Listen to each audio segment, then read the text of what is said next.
make sure that then they need to be. That hasn't been done.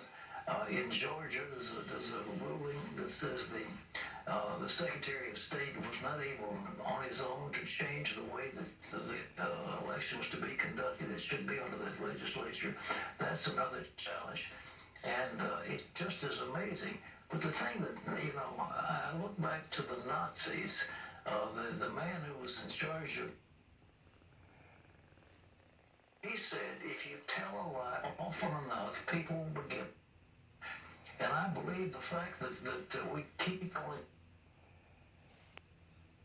He is not elected until the electors decide, and that hasn't. And we call him the president-elect. He's already just. He's talking about positions. He's asking for money to run his transition team, and we keep calling him president-elect. He is not the president-elect. He is Joe Biden, citizen. Until such time as his election is certified, it hasn't happened yet. Remember that. Well, in other news, expensive, intrusive, and scary. Up the impacts of the Democrats' wish list under a potential Biden administration.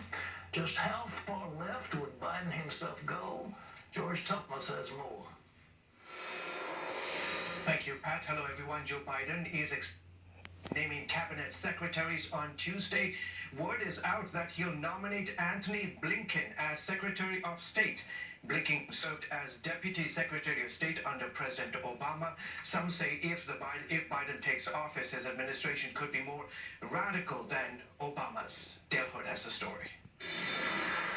The so-called progressive wing of the Democratic Party hopes a possible Biden administration delivers.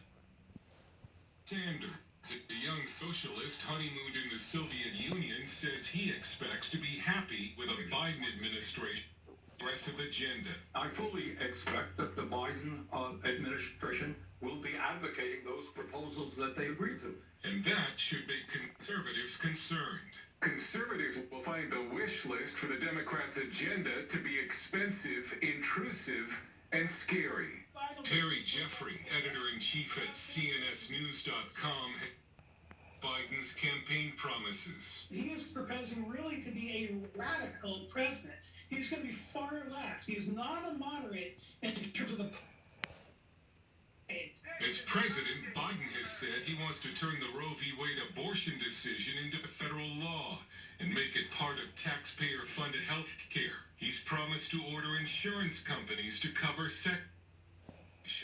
He issued an order, he says, on his first day in office that forces all public colleges and public schools to recognize the quote-unquote gender of a person's choice, the student's choice, and then let them play on the sports teams, use the locker rooms, use the restrooms of the sex they claim to be, not the sex that they are anatomically or biologically.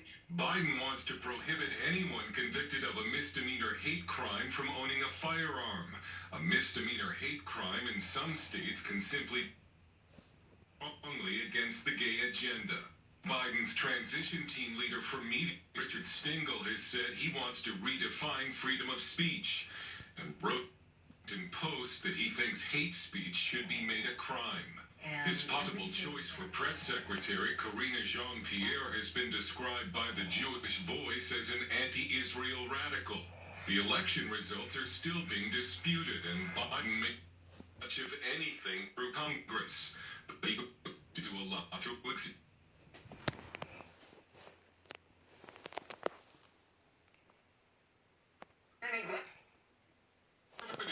for Joe Biden, Trump could be very surprised. He helped install in the White House. Dale Hurd, CBN News. Pat, back to you.